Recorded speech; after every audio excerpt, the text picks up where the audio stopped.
Hi again, Alison Jackson here, and the second part of the November make-along to make the top half of our dolls, little things. So the little top to go underneath your dungarees. This involves a few more pattern pieces than the dungarees did.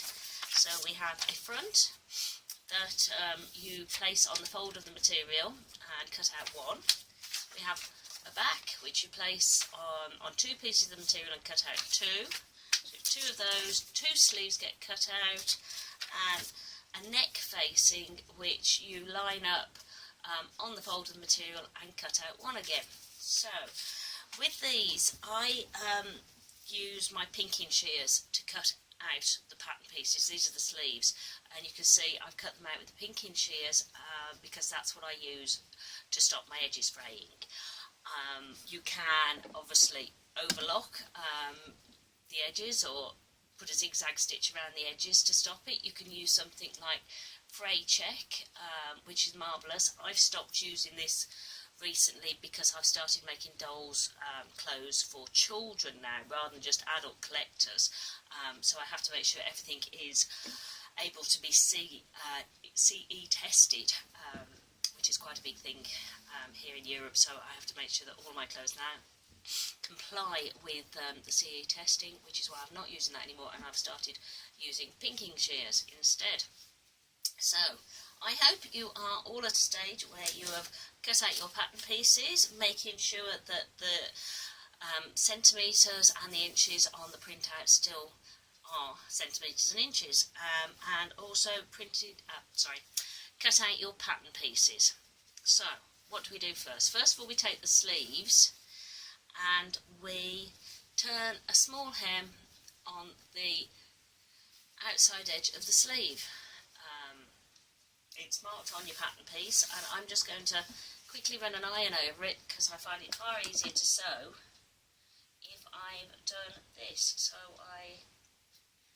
using my trusty iron, just iron down one edge fat to start with, and now I'm doing the same again, ironing it over twice. So it's now a nice neat edge at the bottom of the sleeve where it's going to fit there, sort of thing. And I've just rolled it once, rolled it twice, and now I'm ready to sew. So I should do that on both sleeves and come back to you.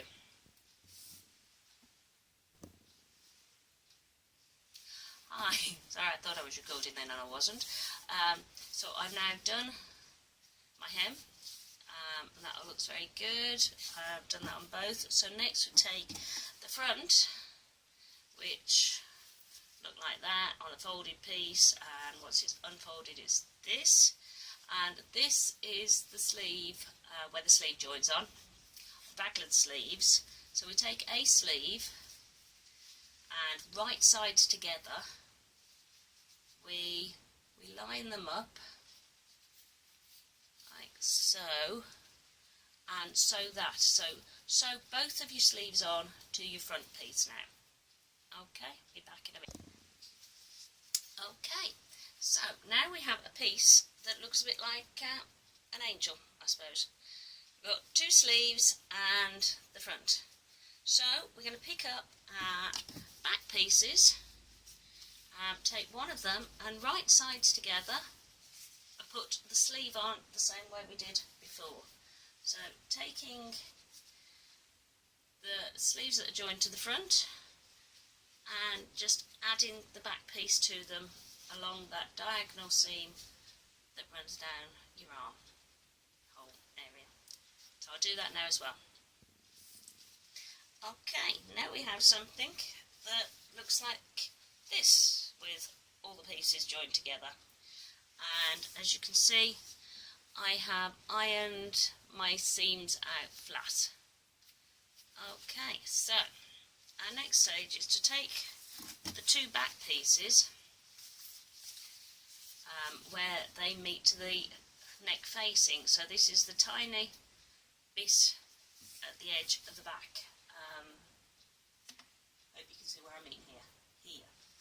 And that joins to the neck facing, which you cut out on a fold so it becomes like that. So right sides together again, taking the small edge, lining it up with the back and sewing it on there, and then taking the other piece of back,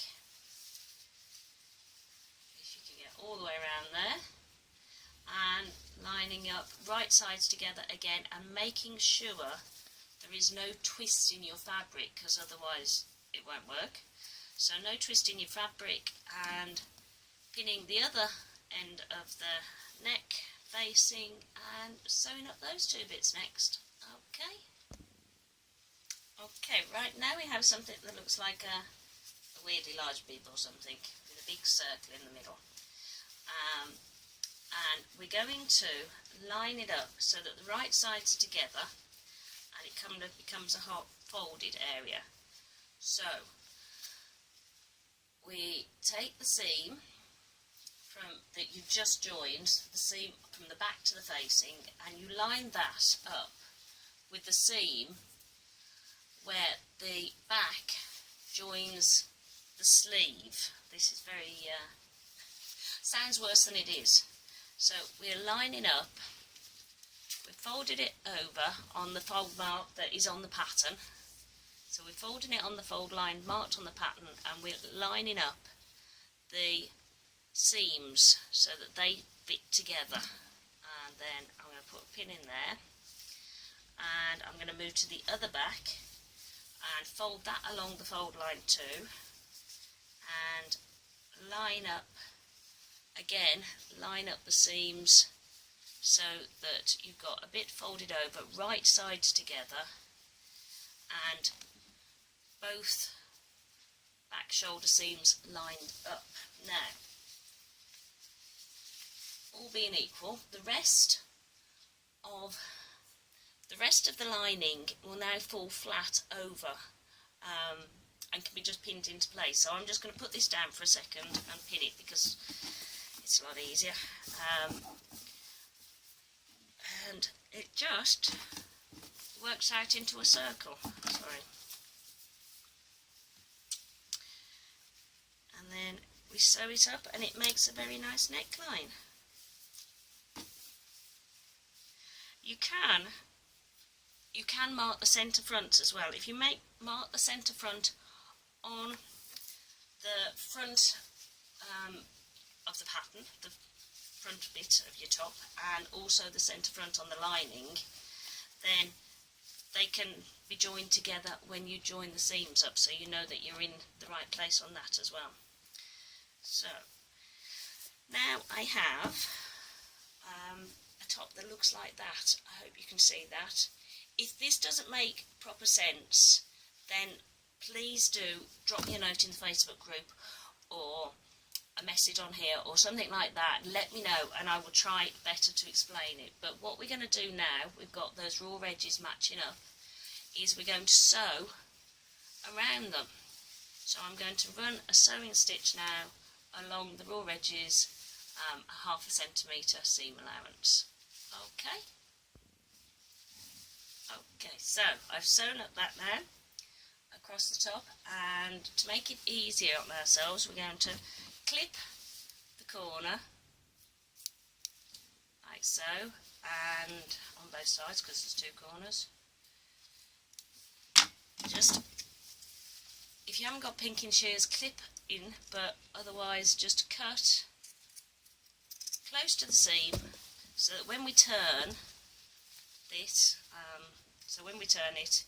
you get a nice neat circle for your neckline. So bear with me while I just do this. It's not easy to do it on the camera.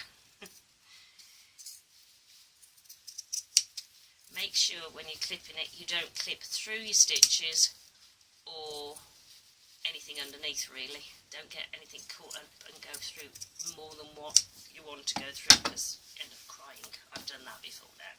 So I've got this, and the next thing I'm going to do is I'm going to turn it round. So I'm going to pull the facing from the front to the back.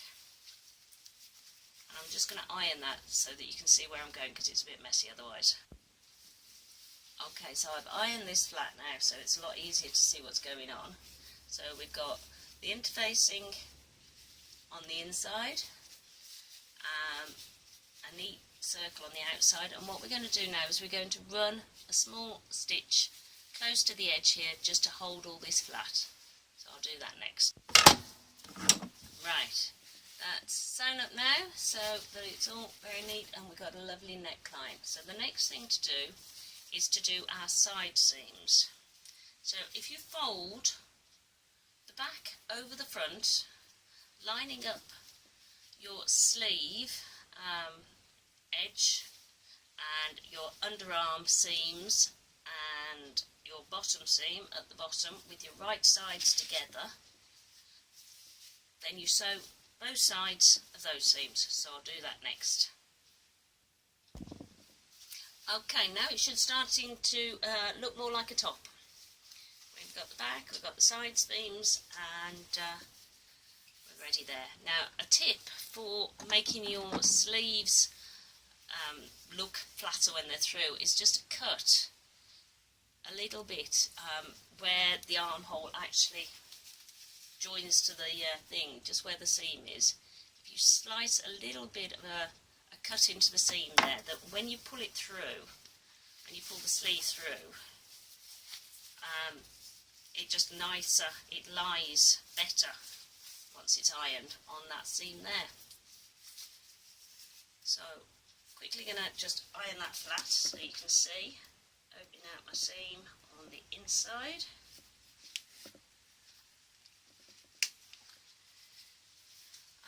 If we do that on both sides, then that's lovely. We're almost done now, so the next thing to do is the hem, once you've ironed out your sides.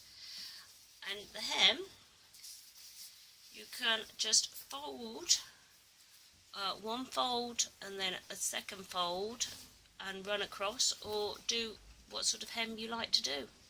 So I'm just going to do this and I'm going to sew this up quickly for us. Right then, we now have something that looks really t-shirty like, with an opening at the back.